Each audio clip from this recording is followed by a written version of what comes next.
Group ഏതായാലും വളരെ സന്തോഷമുണ്ട്. കാരണം ഈ ലോകത്തിൽ നമ്മൾ ചില മുഹൂർത്തങ്ങളിൽ കണ്ടുമുട്ടുന്നവരാണല്ലോ. ഇങ്ങനൊരു സാധ്യത വരണം, ബൈജു സാർ എന്നെ ക്ഷണിക്കണം, അല്ലെ ഞാനിങ്ങനെ. അപ്പൊ ഇതൊക്കെ ഇങ്ങനെ നിമിത്തം പോലെ സംഭവിക്കാം. നമ്മുടെ ജീവിതയാത്രയിലെ എല്ലാം നിമിത്തങ്ങളാണ്. നമ്മൾ പ്രതീക്ഷിക്കാതെ ഓരോ സങ്കേതങ്ങളിൽ എത്തിച്ചേരും. ഓരോ ഗുരുക്കന്മാരുടെ ശിഷ്യന്മാരാവും, അല്ലെങ്കിൽ നിരീശ്വരവാദികളാവും, അല്ലെങ്കിൽ ഇപ്പൊ കലാപകാരികളാവും, അല്ലെങ്കിൽ തീവ്രവാദികളാവും. ഇതൊക്കെ ഒരു സാധ്യതയാണ്. ഇതൊക്കെ ഒരു സാഹചര്യത്തിൽ നിന്ന് മനുഷ്യന് സംഭവിക്കുന്ന സാഹചര്യങ്ങളാണ്. അപ്പം ചില മുഹൂർത്തങ്ങള് നല്ലതിനു വേണ്ടി ചീത്തയ്ക്ക് വേണ്ടി ജീവിതത്തിലെ ഈ രണ്ട് സാധ്യതയുണ്ടല്ലോ. അപകടത്തിലേക്കും പോകാം, മനസ്സിലായില്ലേ, ഉയരങ്ങളിലേക്കും പോകാം. അപ്പൊ രണ്ട് സാധ്യതയാണ്. നമ്മുടെ ഓഷോ പറയുന്നതാണ്, നമ്മള് പൂർണ്ണ ഉത്തരവാദിത്തോടുകൂടെ ജീവിക്കുക എന്നുള്ളതാണ്. അതിൽ എന്ത് സംഭവിക്കുന്നു എന്നുള്ളതല്ല. ഒരു കലാപകാരിയാവുക എന്ന് പറയുമ്പോൾ ഈ നിലവിലുള്ള സംവിധാനത്തിനെ ചോദ്യം ചെയ്യേണ്ടതുണ്ട്. എല്ലാം ഈ എന്തോ ഇങ്ങനെ, അതായത് കുറെ അന്ധവിശ്വാസവും അനാചാരവും ഒക്കെ കിട്ടിയ മനുഷ്യന്റെ അറിയാലോ, അവന് സ്വസ്ഥത നശിപ്പിച്ച്. അവിടെയാണ് ഓഷോക്ക് വളരെ സത്യസന്ധമായി വാട്ട് ഈസ് ട്രൂത്ത് എന്ന് പറയുമ്പോൾ അറിയാലോ എന്താണ് സത്യം എന്ന് വെച്ചാൽ നമുക്ക് ബുദ്ധിമുട്ടില്ല. ഓഷോ പറയുന്നത്, ബുദ്ധനൊക്കെ പറയുന്നത് വെച്ചാല് ഉപയോഗപ്രദമായതെല്ലാം സത്യം തന്നെയാണ്, പ്രയോജനകരമായ സത്യത്തിന് അത്രയുള്ള ഡെഫിനിഷൻ. അല്ലാണ്ട് സത്യം എടുത്ത് കാണിക്കാൻ പറ്റുമോ? ഇതൊക്കെ സത്യം തന്നെയാണ്. സത്യം എന്ന് പറഞ്ഞാൽ അത്രേ അർത്ഥമുള്ളൂ, ഉപയോഗപ്രദമാവുക. അപ്പൊ നമ്മൾ ജീവിതം സംഭവിച്ചു കഴിഞ്ഞു, അത്ഭുതമാണ്. നമ്മൾ ആരും പ്രതീക്ഷിച്ചിട്ടൊന്നുമല്ല ഇന്നേ സ്ഥലത്ത് ജനിക്കും, ഇന്നയാളെ മകളെ അമ്മയാൽ ഇന്നേ അമ്മയുടെ ഗർഭപാത്രത്തിൽ നമ്മൾ ജനിക്കുമെന്നൊന്നും മുൻകൂട്ടി അപേക്ഷ കൊടുത്തിട്ടൊന്നല്ല. ഇത് നമ്മളെങ്ങനെ എന്തോ അജ്ഞാത ഏതോ കേന്ദ്രത്തിൽ ജനിച്ചു, ഏതോ ഒരു അമ്മയുടെ മകനായി ഞാനും നിങ്ങളൊക്കെ അങ്ങനെ വളർന്നു. ഇപ്പോഴിവിടെ ഈ തീരത്തുണ്ട് ജീവിച്ചിരിക്കുന്ന ലൈവ് ഭൂമി തീരത്ത് ഈ മേൽപ്പാടിയിൽ നമ്മളിങ്ങനെ ഇപ്പോൾ ജീവനോടെ. അത് വലിയ അത്ഭുതമായിട്ടാണ് ഞാൻ ആസ്വദിക്കാറ്. ഓഷോ അതാണ് പഠിപ്പിക്കുന്നത്, ഓരോ നിമിഷത്തിന്റെയും വാല്യൂസ്. ക്ലിയർ ഉണ്ടല്ലോ സാറേ? Okay okay. എനിക്കത്ര ഈ സൂമിൽ അങ്ങനെ ഇത് ഇങ്ങനെയുള്ള ഈ അതുകൊണ്ട് ഈ ഓർഡറിലൊന്നും പോകാൻ പറ്റില്ല. അവിടുന്ന് ഇവിടുന്നൊക്കെ ഞാൻ ആസ്വദിച്ചുകൊണ്ടിരിക്കും. നിങ്ങൾക്ക് എങ്ങനെ സംഭവിക്കില്ല. എനിക്ക് എൻജോയിങ് ചെയ്യും. എന്ത് വർക്കും ആസ്വദിച്ച് ചെയ്യുന്ന ഒരാളാണ് ഞാൻ. അത് ഏത് നരകത്തിലായാലും അതാണ് ഓഷവും പറയുന്നത്. നരകത്തിലായാലും ഡാൻസ് ചെയ്യുക, പാട്ട് പാടുക, പ്രണയിക്കുക, പരസ്പരം സഹായിക്കുക. അപ്പൊ നരകം സ്വർഗാവും. അല്ലാണ്ട് സ്വർഗത്തെ തേടി പോകുന്ന പരിപാടിയില്ല. എവിടെയാണോ നമ്മൾ അവിടെ നമ്മൾ സ്വർഗം ക്രിയേറ്റ് ചെയ്യാന്നുള്ളത്. അങ്ങനെ അപ്പൊ ഞാനിന്ന് എനിക്ക് ഇവിടെ തന്നിരിക്കുന്ന വിഷയം മറഞ്ഞിരിക്കുന്ന രഹസ്യങ്ങൾ ഞാൻ കാണിച്ചു തരാം.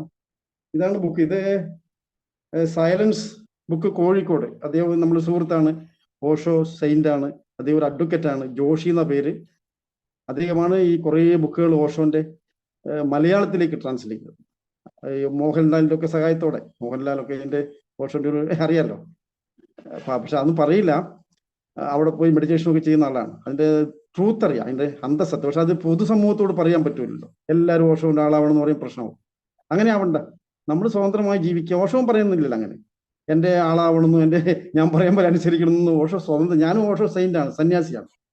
ഓഷോ സന്യാസം എന്ന് പറയുമ്പോൾ എപ്പോഴും വലിച്ചെറിയാം. ഏത് സമയത്ത് നിങ്ങൾക്കത് ഭാരമായി തോന്നുമ്പോഴേ സ്വതന്ത്രനാവാൻ. ഈ സന്യാസം എന്ന് പറഞ്ഞാൽ തന്നെ സ്വാതന്ത്ര്യം എന്നർത്ഥം, അല്ലാണ്ട് കെണിയല്ല. തനിക്കിഷ്ടം, തന്റെ സ്വാതന്ത്ര്യത്തിന്റെ ഇഷ്ടപ്രകാരം മറ്റൊരു ജീവിക്ക് ബുദ്ധിമുട്ടില്ലാതെ പരമാവധി അത്രേ പറ്റി. അല്ലാണ്ട് 100% നമുക്ക് എങ്ങനെയോ നടക്കുമ്പോൾ കുറെ ഇരുമ്പുകളും എല്ലാം ചാവും. നമ്മളറിയാലോ നമ്മുടെ ധൃതിയിലുള്ള ഓട്ടത്തില്. അതൊക്കെ ശ്രദ്ധിക്കും. പിന്നെ ബുദ്ധനായല്ലോ, പിന്നെ വേറെ പിന്നെ ഈ സൊസൈറ്റിയോടൊന്നും പറയാനില്ല. ധ്യാനിച്ചിരിക്കുന്നേ പറയാനുള്ളൂ. ഈ ഓട്ടം നിർത്തൂ, എന്നിട്ട് തന്റെ ഉള്ളിലേക്ക് കണ്ണടക്കൂ. അപ്പൊ ഉള്ളിലുള്ള ആന്തരിക ലോകത്തിലേക്ക് നിങ്ങൾക്ക് ചില അത്ഭുതങ്ങളും ചില ഇൻഡ്യൂഷനുകളും. ഇത് കിട്ടാതെ കൊണ്ടാണ് നമ്മൾ മിക്കവാറും അലയേണ്ടി വരുന്നത്. പലപ്പോഴും നമുക്കൊരു സ്റ്റേഷൻ കിട്ടാത്ത പോലത്തെ കളി. കുറേ വായിച്ചും പഠിച്ചും ഒക്കെ ഉണ്ട്, വലിയ വലിയ ആൾക്കാരുണ്ട്. പക്ഷെ തൻ്റെ ഉള്ളിലേക്കുള്ള യാത്ര അറിയില്ല. ഉള്ളിൽ എങ്ങനെ പോകണം, സമാധാനത്തിൽ എങ്ങനെ മനസ്സിനെ സ്റ്റോപ്പ് ചെയ്യണം എന്നറിയില്ല. How can stop your mind. മനസ്സൊരു ടൂളാണെന്ന ഓഷോ പറയുന്നത്. മനസ്സ് ഒരു ടൂളായിട്ട് മനസ്സിനെ നമ്മൾ ഉപയോഗപ്പെടുത്തുക. അതിന്റെ ആവശ്യം കഴിഞ്ഞാൽ സ്റ്റോപ്പ്. മനസ്സിനെ എപ്പോഴും മനസ്സിനെ ഒരു ഭൃത്യനായിട്ട്, സെർവന്റിനെ പോലെ നമ്മൾ ഉപയോഗപ്പെടുത്താൻ. നമുക്ക് പലതും പഠിക്കാം, മനസ്സിലാക്കാം. പക്ഷെ മൈൻഡാണ് മൈൻഡ് ബോസ് ആകുമ്പോഴാണ് പ്രശ്നം വരുന്നത്. മൈൻഡ് നമുക്ക് പണി തന്നുകൊണ്ടേയിരിക്കും, സംശയിപ്പിക്കും, പേടിപ്പിക്കും, ഇപ്പൊ ഏത് മഹാരോഗങ്ങളും വർദ്ധിക്കുന്ന മൈൻഡാണ്. അത് മെഡിക്കൽ സയൻസിന് അറിയാം, സൈക്കോളജിയിൽ അറിയാം, സൈക്കാട്രിയിൽ എല്ലാം അറിയാം. ഒരു ഭയം, പാനിക് അറിയാലോ. മനസ്സിന്റെ ഒരു ഭയമാണ്, എന്തോ സംഭവിക്കുള്ളൂ, എനിക്ക് ഇനി സംഭവിക്കോ, കഴിഞ്ഞപ്പോഴും ഒരു തലവേദന വന്നിട്ടുണ്ടാവും, അപ്പൊ ഇനിയും വരും എന്നുള്ളൊരു പ്രതീക്ഷയിൽ ഇങ്ങനെ മൈൻഡ് അത് വരുത്തിക്കും. അപ്പൊ മൈൻഡിന്റെ ജൽപ്പനങ്ങളെ കുറിച്ച് ബോധവാനാകുക എന്നുള്ളതാണ്. അപ്പൊ ഈ ബുക്ക് പറയുന്നത്, ഞാനിത് അവിടുന്ന് ഇവിടുന്ന് പറയാം, മുമ്പേ വായിച്ചു വിട്ടതാണ്, പിന്നെ ഞാൻ വൈകാട്ട് പഠിക്കുന്ന പരിപാടിയില്ല. ഈ വീട് വായിച്ചാൽ ഞാൻ ഇങ്ങനെ ഈ ബുക്ക് അതുകൊണ്ട് ഇങ്ങനെ ഓർഡറിലൊന്നും പറയാൻ പറ്റില്ല, അവിടുന്ന് ഇവിടുന്നൊക്കെ പറയാം. ഇതിൽ ആദ്യമായിട്ട് പറയാന്ന് വെച്ചാലേ, നമ്മളെ കയ്യിൽ ഒരു താക്കോൽ കിട്ടിയെന്ന് വെച്ചോ, ഈ ബുക്കിൽ പറയുന്ന കാര്യങ്ങൾ ഞാനത് എന്റെ ഭാഷ ഇത് പറയാം. അപ്പൊ ഒരു താക്കോൽ കൂട്ടങ്ങൾ കിട്ടി. അപ്പൊ ഈ താക്കോൽ കൂട്ടങ്ങൾ ഏതോ ഒരു പൂട്ട് തുറക്കാൻ പറ്റും, ഒരു ലോക്ക് ഓപ്പൺ ചെയ്യാൻ പറ്റുന്നതാണ്. ആ ലോക്ക് അതിന്റെ ഉള്ളിൽ നിധി എങ്ങനെ ഉണ്ടാവും നമുക്കറിയില്ല. അപ്പോ ഈ അറിയാതെ കൂട്ടിലേക്ക് അതൊരു ഒരു ലോഹ കഷ്ണം മാത്രമേ, വെറും ലോഹത്തിന്റെ ഒരു ഇരുമ്പിന്റെ കഷ്ണങ്ങൾ. അത് അതിൻ്റെതായ ഒരു കൂട്ടിലേക്ക് എത്തുമ്പോഴാണ് അത് വാല്യൂ ആയി മാറുന്നത്. അപ്പൊ ഇതുപോലെ നമ്മളെ കയ്യിൽ ഒരു കീ ഉണ്ട്. ആ കീ എങ്ങനെ ഉപയോഗപ്പെടുത്തണം, എവിടെ ഉപയോഗപ്പെടുത്തണം, ഏത് ലോക്കിന്റെ കീ ആണെന്ന് നമുക്ക് തിരിച്ചറിയാൻ പറ്റുന്നില്ല. നമ്മൾ പല കീ ഇട്ടിട്ട് ലോക്ക് ഇങ്ങനെ തുറക്കാൻ ശ്രമിക്കും. അപ്പോഴെന്ത്, ഒരു 100 ലോക്ക് ഉണ്ടെന്ന് വിചാരിച്ചു, അപ്പൊ ഇതിൽ ഏതാണ് ഇതിന്റെ ലോക്ക് എന്നറിയില്ല. അപ്പൊ ഓരോന്നോട്ട് ഇങ്ങനെ അറിയാലോ, തിരിച്ചു നോക്കും. ഒടുവിൽ എന്ത് സംഭവിക്കും, യഥാർത്ഥ ലോക്ക് വരുമ്പോഴേക്ക് ഈ ലോക്ക് അല്ല, താക്കോല് ഉണ്ടാകുമ്പോഴേക്ക് പൂട്ടും വൃത്തിയേടാവും, താക്കോലും, അപ്പൊ പിന്നെ രക്ഷയില്ല. യഥാർത്ഥ താക്കോലിനെ കൊണ്ട് നിങ്ങൾക്ക് ഓപ്പൺ ചെയ്യാൻ പറ്റുന്നില്ല. ഇതാണ് മനുഷ്യ ജീവിതത്തിന്റെ വലിയൊരു തമാശ. അതായത് നമ്മളിങ്ങനെ കുറെ ശ്രമം നടത്തും, ഇല്ലേ, അപ്പൊ അങ്ങനെ അത് ഡാമേജ് ആയി പോകണം. അപ്പൊ അതിന് കറക്റ്റ് ആയിട്ടുള്ളൊരു ഒരു അവിടെയാണ് മാസ്റ്ററൊക്കെ ആവശ്യം വരുന്നത്. ഒരു ഗുരുവിന്റെ സമർപ്പണം എന്ന് പറഞ്ഞാൽ അതൊക്കെ തന്നെയാണ്. അല്ലാണ്ട് അതൊരു ഈഗോ, നമ്മളെ ഗുരുവിന്റെ മുമ്പിൽ അടിമയായി നിൽക്കലല്ല. ആ ഒരു പ്രണയത്തിലൂടെ ഇതൊക്കെ സംഭവിക്കുന്ന പ്രണയമാണ്. അല്ലാണ്ട് ഇതൊന്നും നമ്മൾ ഈ യൂണിവേഴ്സിറ്റി പോയിട്ട് നമുക്ക് മറ്റു ഡോക്ടറേറ്റ് എടുക്കും പോലെയല്ല. നമുക്ക് ആന്തരികമായി ചില ഗുരുമുഖത്ത് നിന്ന് ചില യാഥാർത്ഥ്യങ്ങൾ നമുക്ക് അനുഭവപ്പെടാനുണ്ട്. അത് വാക്കുകൾ കൊണ്ട് പഠിപ്പിക്കാനോ പറയാനോ ഒന്നും പറ്റില്ല. അത് ബുക്ക് എഴുതാനും പറ്റില്ല. എങ്ങനെ പ്രണയിക്കുന്ന ബുക്ക് എഴുതാൻ പറ്റുമോ സാറേ? പറ്റുമോ? ആ സ്നേഹ പ്രണയം എന്ന് വെച്ചാൽ ഞാൻ പറയുന്ന അൺകണ്ടീഷണൽ, അല്ലാണ്ട് സ്ത്രീ പുരുഷ എല്ലാറ്റിനോടുള്ള ഒരു പ്രണയഭാവം, കരുണ, അല്ലേ, അറിയാലോ. അപ്പൊ ഇതൊന്നും ഇതൊക്കെ നൈസർഗികമായി നമ്മളുള്ളിൽ സംഭവിക്കേണ്ടതാണ്. നമ്മളുള്ളിൽ ഒരു മനുഷ്യൻ എന്ന നിലയിൽ നമ്മൾ കരുണയുള്ളവരാകണം. അപ്പൊ അദ്ദേഹം പറയുന്ന ഇങ്ങനെയാണ് മനുഷ്യൻ ശ്രമം നടത്തുന്നത്. ശ്രമിച്ച് ആ ഒടുവിൽ പരാജയപ്പെട്ടു പോകുന്നു മനുഷ്യൻ. രീതികൾ, ഞാനും അങ്ങനെ കുറെ കാര്യങ്ങൾ ശ്രമിച്ച ഒരാളാണ്. നിങ്ങൾ വിചാരിക്കേണ്ട, 67 വയസ്സായി പോകുകയും പല മാസ്റ്റർമാർ, ഇതാണ് എന്റെ യാത്ര. അതിൽ ഓരോനെ കണ്ടെത്തിയപ്പോഴാണ് ഞാൻ ഒന്ന് ശാന്തമായത്. ആരോ അറിയാൻ പറ്റിയ എത്തിയപ്പോൾ അങ്ങനെ ഓഷോ മെഡിറ്റേഷൻ, ഓഷോ ബുക്ക് വായന എന്നെ വളരെ, ഞാൻ അക്കാഡമിക്കൽ ബാക്ക്ഗ്രൗണ്ട് ഇല്ലാത്ത ഒരാളാണ് ഞാൻ. ഇത് പറയുമ്പോൾ വിഷമിക്കരുത്. സാറിനെ എങ്ങനെ ക്ഷണിച്ചു എന്ന് എനിക്കറിയില്ല. സാറിന്റെ നിഷ്കളങ്കതയും സാറിന്റെ മനുഷ്യത്വമായിരിക്കും എന്നെ ക്ഷണിക്കാൻ കാരണം വേറെ ബാക്ക്ഗ്രൗണ്ടൊന്നും എനിക്കില്ല, അക്കാഡമിക്കലി കാണിക്കാനൊന്നുമില്ല, ഞാൻ മാത്രമേ ഉള്ളൂ. അങ്ങനെ ഒരു ജീവിതമായിരുന്നു കൊച്ചുനാളിലെ. ഇത് പറയുമ്പോൾ വിഷമിക്കാൻ പറയല്ല. അതുകൊണ്ട് നിങ്ങൾ വിദ്യാഭ്യാസ സമ്പ്രദായമോ നിങ്ങളെ പരീക്ഷ ഇതൊന്നും എനിക്ക് ചെറുപ്പത്തിൽ ഏറ്റെടുക്കേണ്ടി വന്നിട്ടില്ല. ടെൻഷനും A+ വാങ്ങലും B+, ഇതൊക്കെ എന്റെ കുട്ടികളൊക്കെ പഠിച്ച ഓക്കെ. ഒരു മോള് ടീച്ചറാണ് ബഹ്റിനില്, ഒരു മോനെ അനിമേഷൻ ബാംഗ്ലൂർ, അതൊക്കെ ഞാൻ ചെയ്തിട്ടുണ്ട്. പക്ഷെ എനിക്ക് ഭാഗ്യവും നിർഭാഗ്യവും എന്നറിയില്ല. ഒരു കണക്കിന് ഇപ്പൊ ആലോചിക്കുമ്പോൾ അത് ഭാഗ്യമായിട്ട് തോന്നും. എല്ലാം വലിയൊരു ഈഗോ എന്റെ തലയിൽ ഉണ്ടാവുമായിരുന്നു. വിദ്യാഭ്യാസം ലഭിക്കാത്തത് എൻ്റെ ഒരു മഹാഭാഗ്യമായിട്ട് ഞാൻ ഇപ്പോഴേ ഞാൻ അതിൽ ചാരിതാർത്ഥ്യനാണ്. കാരണം കുറെ വർഷങ്ങൾ അധ്വാനിച്ച് കഴിയേണ്ടി വന്നിട്ടുണ്ട്. അപ്പൊ അതൊക്കെ നല്ലതാണെന്ന് എനിക്ക് ഇപ്പൊ തോന്നുന്നു.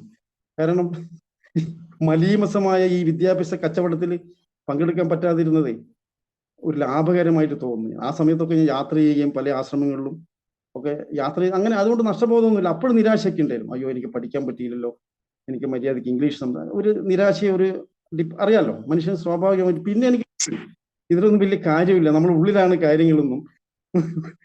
നമ്മളായിട്ട് ജീവിച്ചു തുടങ്ങുമ്പോൾ അവിടെ ഈ നാച്ചുറലിന്റെ ചില ദൈവികമായ ചില അനുഗ്രഹങ്ങളൊക്കെ നമ്മളെ വർഷിക്കപ്പെടും. അത് അജ്ഞാതമാണ്. അപ്പൊ അതിൽ അങ്ങനെ ഒരു ജീവിതമായിരുന്നു എൻ്റെ. ഭ്രാന്തൻ ജീവിതം, മനസ്സിലായില്ലേ? ഭ്രാന്തമായ ഒരു ജീവിതം. എവിടെയാണോ അങ്ങ് പോവും, അങ്ങനെ തേരാപ്പാര നടക്കുന്ന തോന്നിയവാസിയാണ്. ഒരു ഓർഡറും ഇല്ല. ഇത് ഇപ്പൊ സമൂഹത്തിന് ഉൾക്കൊള്ളാൻ പറ്റും അങ്ങനത്തെ ഒരാള്? ഒരു പാർട്ടീനെ വെച്ച് ഞാൻ അവിടെ സ്ഥലത്തുണ്ടാവില്ല. അതുകൊണ്ട് എന്നെ ഒന്നിൽ ക്ഷണിക്കാൻ പറ്റിയിട്ടില്ല. ഇന്നും അങ്ങനെയാണ്. ഞാനിപ്പോ പിണറായി ആണെങ്കിലും കൂടി ഒന്നിന്റെ ആളല്ല, സ്വതന്ത്രനായി പോവാണ്. മുഖ്യമന്ത്രിക്ക് അറിയാം എന്നെ. ഞങ്ങളൊരു ഭ്രാന്തനായ മനുഷ്യനെ, ഒറ്റപ്പെട്ട മനുഷ്യനെന്നറിയാം.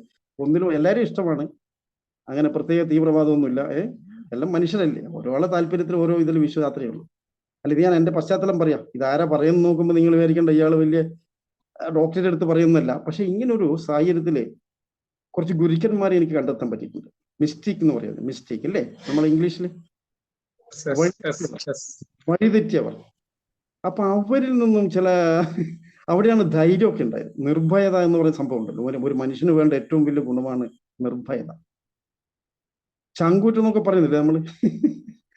ഈ നമ്മളിപ്പോ എന്ത് പറഞ്ഞാൽ പേടിയല്ലേ, മനുഷ്യന് പേടി എന്ന് പറഞ്ഞാൽ അയ്യോ ഒന്നും പറയണ്ട സാർ. ഞാൻ പിന്നെ ഇതൊക്കെ മാറി ഈ മനുഷ്യന്റെ അവസ്ഥ. അപ്പൊ ഞാൻ പിന്നെ ഇവരൊക്കെ ഇത്രയും കൊല്ലം ഇത്രയും വിദ്യാഭ്യാസം ഉണ്ടായിട്ട് ഇവർക്കൊന്നും ജീവിതം എന്താണെന്ന് മനസ്സിലായിട്ടില്ലോ. പലപ്പോഴും പശ്ചാത്തലിക്കാറുണ്ട്. നമ്മളെ കുട്ടികളെ ഓർത്തിട്ട് തന്നെ. എന്റെ മക്കൾ പഠിച്ചു ജീവിതം എന്താണെന്ന് അവർക്കറിയില്ല. അവർക്ക് മറ്റു പലതും അറിയാം, പക്ഷെ ജീവിതത്തിന്റെ മൂല്യവും വാല്യൂ ഉണ്ടല്ലോ. ഇപ്പൊ സാറൊക്കെ മനസ്സിലായില്ലേ. ഇവിടെയാണ് നമ്മൾ ഇങ്ങനെ ട്രെയിനിങ് ഒക്കെ ആവശ്യം, ഗുണം ചെയ്യും. ഞാൻ ഇപ്പോൾ ട്രെയിനിങ്ങിന് പോകാറുണ്ട്. ഇപ്പൊ സാറൊക്കെ ഇല്ല എന്നോട് വന്നാണ്ടില്ല, ഞാൻ സാറിന്റെ ക്ലാസ്സിലൊക്കെ വന്നിട്ടുണ്ട്. എനിക്കിപ്പോ കാരണം എനിക്ക് ബാക്ക്ഗ്രൗണ്ട് ഇല്ല, അതുകൊണ്ട് എപ്പോഴും പോവും ഞാൻ. ഞാനിപ്പോ പഠിപ്പിക്കുന്ന ആളല്ലേ, സ്വാമിയല്ലേ, ആചാര്യ, അങ്ങനെ ചിന്തിക്കാറില്ല.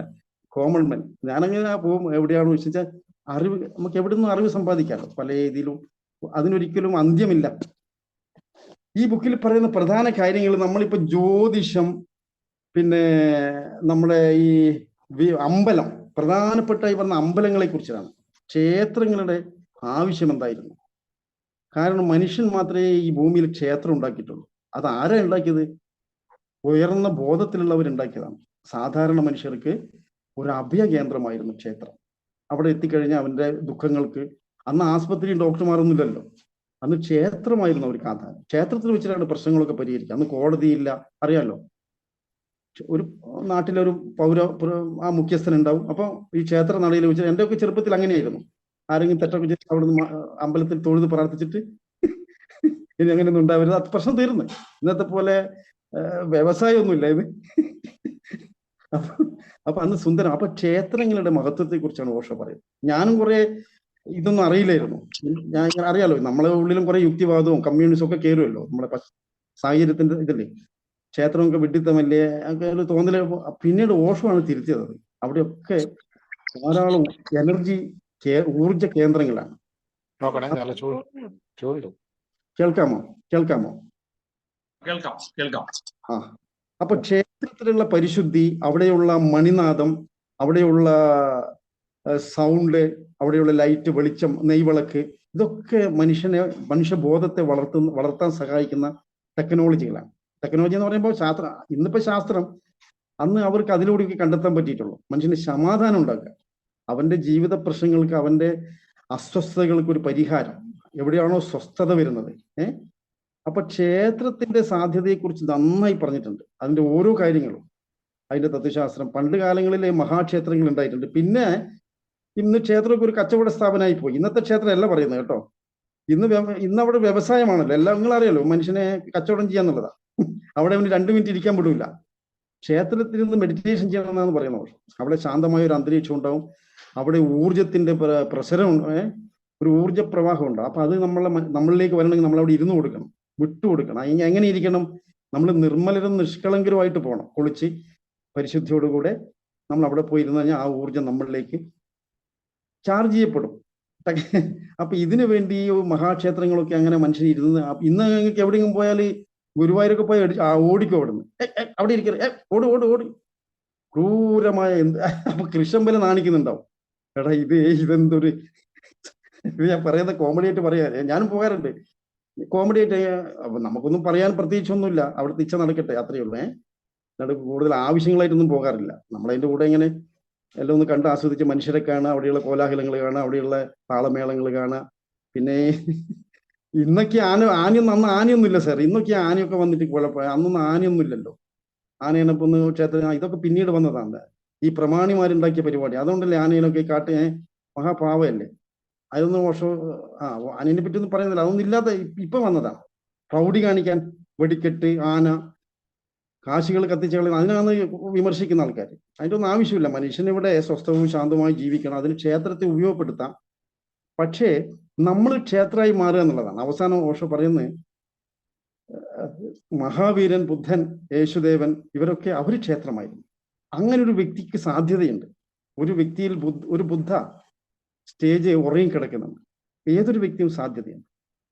ആ ബുദ്ധത്വം അവനിൽ വരുമ്പോൾ അവനൊരു ക്ഷേത്രമായി മാറും. അപ്പൊ അങ്ങനെയുള്ള വ്യക്തികളെ ചുറ്റുപാട് ഒരു വൈബ്രേഷൻ ഉണ്ടാവും, ഒരു എനർജി. അപ്പൊ അവിടുത്തെ ഒരു സമാധാനം ഉണ്ടാവും. ഒരു പ്രശ്നമായിട്ട് പോകുമ്പോൾ അദ്ദേഹം ഒന്നും വെറുതെ കുറച്ച് സമയം അവരുടെ കൂടെ ഇരുന്നാൽ മതി, അപ്പൊ തന്നെ പ്രശ്നം വരിക. ഇപ്പൊ രമണ മഹർഷിയെ പോലുള്ള ഇപ്പൊ ആധുനിക ലോകത്തിൽ ജീവിച്ച മഹാന്, ഞാനവിടെ പോകായിട്ടുണ്ട്, അദ്ദേഹം കണ്ടിട്ടില്ല.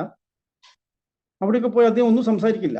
ഒരു മെലിഞ്ഞ മനുഷ്യൻ, കോണം കൊടുത്തിട്ടുള്ള മനുഷ്യൻ. പക്ഷെ അവരെ കാണാൻ ഫോറിനേഴ്സിനൊക്കെ ധാരാളം പേര് ഇങ്ങനെ വന്നിരിക്കും. ഒന്നും പറയില്ല, ടീച്ചിങ് ഒന്നുമില്ല. ഒരു ഹാളിൽ ഒരു പശുവിനെ ഇങ്ങനെ തടയിക്കൊണ്ടിരിക്കും. ഇതാണ് മൂപ്പര ടീച്ചിങ്. അതിലൂടെ ഇവർക്ക് എന്താണോ ചോദിക്കാനുള്ള ചോദ്യത്തിനുള്ള ഉത്തരം വന്നു കഴിയും. കുറച്ച് സമയം ഇരിക്കുമ്പോൾ, ശാന്തമായിരിക്കുമ്പോൾ, മൗനമായിരിക്കുമ്പോൾ അവിടെ ട്രാൻസ്ഫോർമേഷൻ വരുന്നുണ്ട്. അവരുടെ സംശയങ്ങൾക്കുള്ള ഇതൊക്കെ അത്ഭുതമാണ്. ഇതൊന്നും പഠിപ്പിക്കാൻ പറ്റുമോ? അപ്പൊ ഇങ്ങനെയുള്ള മിസ്റ്റേക്കുകൾ ഉണ്ട് ലോകത്തിൽ. അതൊരു 1% കാണുള്ളൂ. അല്ലാണ്ട് നമ്മളെല്ലാവരും ഇപ്പം അങ്ങനെ സാധ്യതയുണ്ട് എല്ലാവർക്കും അവർ ചൂണ്ടിക്കാണിക്കാൻ. നിങ്ങൾക്കും സാധ്യതയുണ്ട് അതിലേക്ക് എത്തിച്ചേരാൻ. ഇതാണ് ഓഷോക്ക് നമ്മളെ ധരിപ്പിക്കുക. അത് ഈഗോ അല്ല. അതുകൊണ്ട് വലിയ അഹങ്കാരം കാണിച്ച് നടക്കലല്ല. വിനയാന്വിതനായി നമ്മളൊന്നുമല്ല.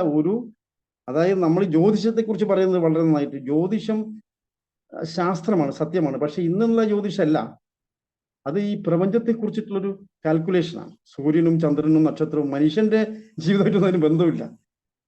ലോകത്തിൽ മാറ്റം വരും, മനുഷ്യനിൽ മാറ്റം വരും. ഇപ്പൊ സൂര്യനെ ചുറ്റാണല്ലോ ഭൂമി കറങ്ങുന്നത്. സൂര്യനിൽ നിന്ന് വന്ന് പൊട്ടിത്തെറിച്ച് ഭൂമി ഉണ്ടായി. അങ്ങനത്തെ 4 ദശലക്ഷം സൂര്യന്മാരുണ്ടെന്നാ പറയുന്നത്. നക്ഷത്രങ്ങൾ.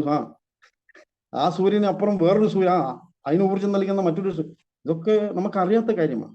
ഇപ്പൊ ഭൂമി എവിടെ നിന്ന് ഇപ്പൊ കറങ്ങുന്നത് നമുക്ക് ആർക്കും കാണാൻ പറ്റും. ഇങ്ങനെ പഠിച്ചെന്നല്ലാതെ നമുക്കത് കാണാൻ പറ്റും. എവിടെയെങ്കിലും പോയിട്ട് ഒന്ന് ഭൂമി കറങ്ങുന്ന കാണണമെന്ന് വെച്ചൊക്കെ പറ്റുമോ? അപ്പൊ ഇങ്ങനെ നിഗൂഢമായ കുറെ കാര്യങ്ങളുണ്ട്. സത്യമായിരിക്കാം, പക്ഷെ ഇതൊന്നും നമുക്ക് അനുഭവമില്ലല്ലോ. നമുക്ക് വെള്ളം എന്ന് പറഞ്ഞാൽ വെള്ളം തന്നെയാണ്. അതിൽ ശാസ്ത്രം 2 പേരിട്ടില്ലേ, ഓക്സിജൻ, ഹൈഡ്രജൻ ചേർന്ന്. പക്ഷെ ഇത് രണ്ടും കിട്ടിയാൽ നമുക്ക് ദാഹമൊന്നും മാറില്ല. നമുക്ക് ആ വെള്ളം തന്നെ കിട്ടണം. തെളിനീര്, അതിലൊന്നും അറിയണ്ട. നമ്മൾ ഇത് ഹൈഡ്രജനോ ഓക്സിജനോ ഒന്നും അറിയണ്ട. അത് കുടിച്ചാൽ നമുക്ക് ദാഹം മാറും എന്നുള്ളൊരു ഇല്ലേ, അത് ഏതൊരു ജീവിക്കും. അപ്പൊ ഇങ്ങനെയുള്ള നോളജാണ് ഓഷോന്റെ. അപ്പം ഈ ജ്യോതിഷം എന്ന് പറഞ്ഞപ്പോഴും നമ്മൾ അതിൽ കുറെ ആൾ പെട്ടുപോകുന്നുണ്ട്. ഞാൻ കുറ്റം പറയല്ല, അതിന്റെ ആളെ നല്ലതാണ്. പക്ഷെ അതൊരു തെറാപ്പിയാണ്, സൈക്കോ തെറാപ്പിയാണ്. സൈക്കോളജിയാണ്. ഈ സൈക്കോളജിസ്റ്റാണോ ശരിക്ക് ജ്യോതിഷന്മാർ?